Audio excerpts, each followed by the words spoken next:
Next, we will start types of forces. Okay. Basically, we divide force into two types. That is contact force and another one is non-contact force. As the name suggests, this includes some contact, some touch. Okay. If we mechanically push an object or pull an object or just throw an object, these are all examples of contact force. Okay. And what are the examples of non-contact force? Suppose I'm just leaving this cap. What happened? It fell. It changes its position. It has changes its position, right? How? Why? Due to the pull of gravity. Okay? So that is an example of non-contact force. Gravitational pull.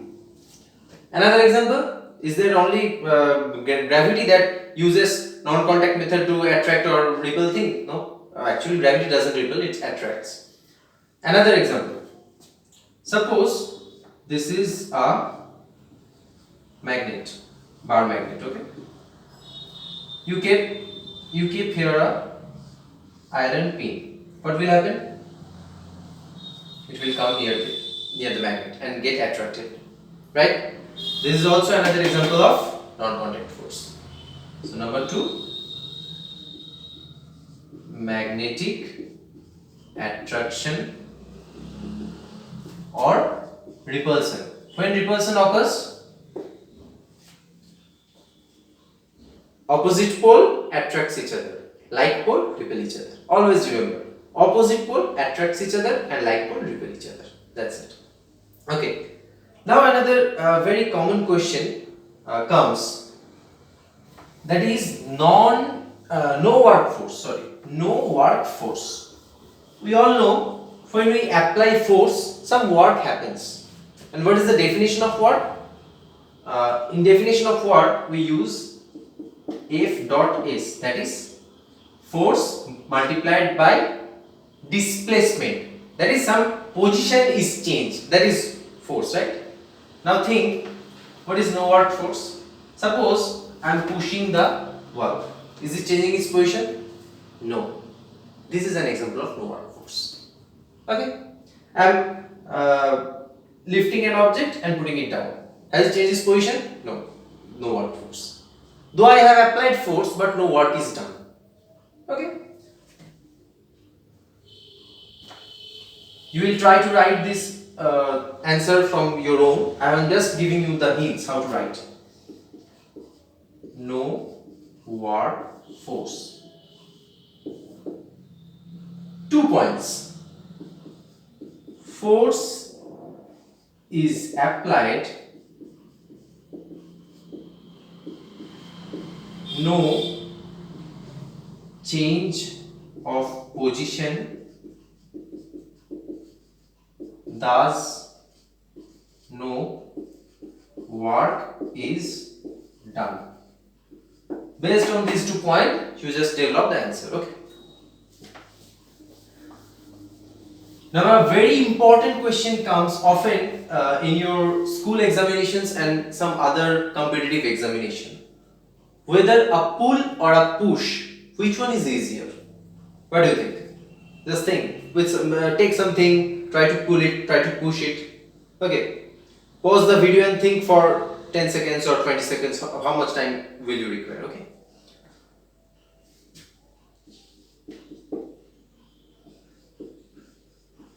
A push or pull?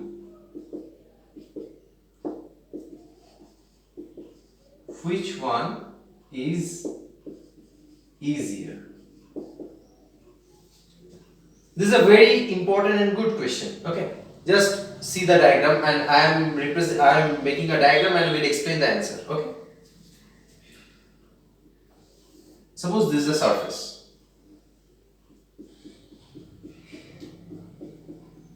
A block is placed over it. Okay. Now I'm pushing this block. Okay.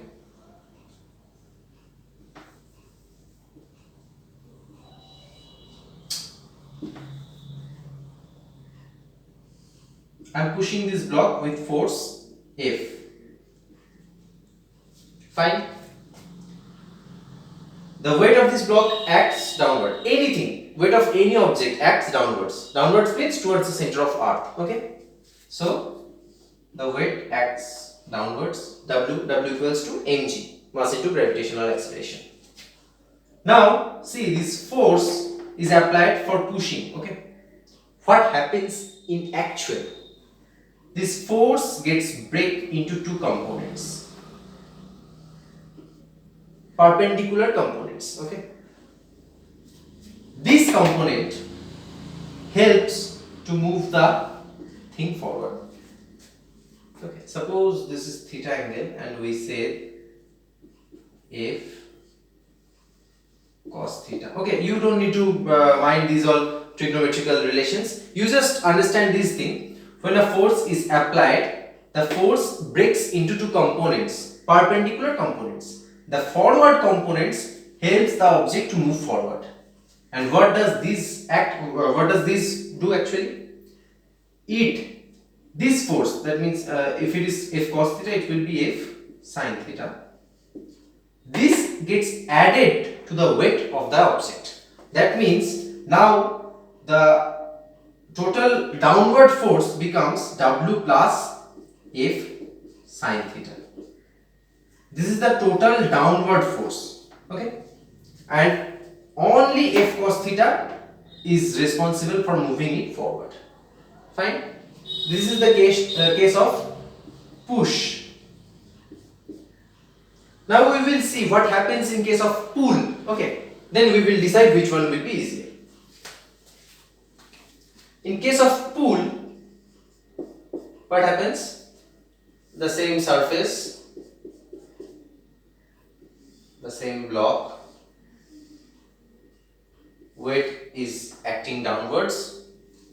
Now I am pulling the object with force. How much force? With force F. Okay. Again, the force will break down into its two components, perpendicular components. This one and this one.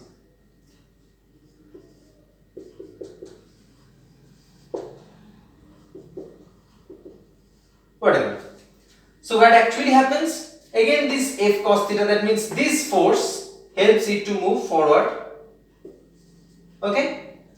But see, in case of pull, another force is acting upward, that means in opposite direction. That means what happens? The weight of the object is lowered. Okay, that means total force applied downwards is W minus F sin theta. Total downward force. That means the weight of the object gets lowered, gets decreased. Okay, so you think whether a heavy object is easy to carry or light object is easy to carry. Thus, pull is always better than push. Okay, this is the actual explanation of the problem. So you can use diagram and write this in your own words. Okay, I'm just rubbing it out.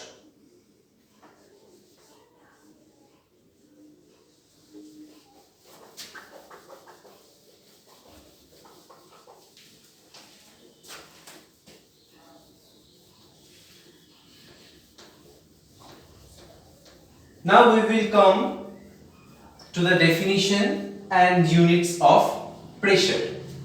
Up to this, force is generally done, and I will discuss some horse question after completing this chapter. Okay. Now we will cover pressure. So what is pressure? Pressure is defined as force per unit area. Okay. That means force per unit area is defined as pressure. Speaking easily, we can say that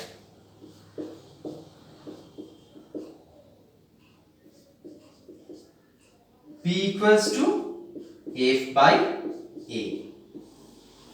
Force by area is equals to pressure. Now what will be the unit? What was the unit of force? kg meter per second square, right? For SI, write it kg meter per second square by force by area. Area means m square, meter square, length into breadth, both are length, so meter square. So what will be the unit? kg per meter square. Okay. In another words, we can write it as Newton per meter square. Okay. Newton was the absolute unit of force, and force by area, that is meter square. So Newton per meter square, and this is termed as Pascal. Okay. Similarly, find the CGS unit, and what will be the dimension? Okay. For dimension, what will be the dimension of force was m l t to the power minus 2. m l t to the power minus 2, right? And by area means length into length, that means L square by L square.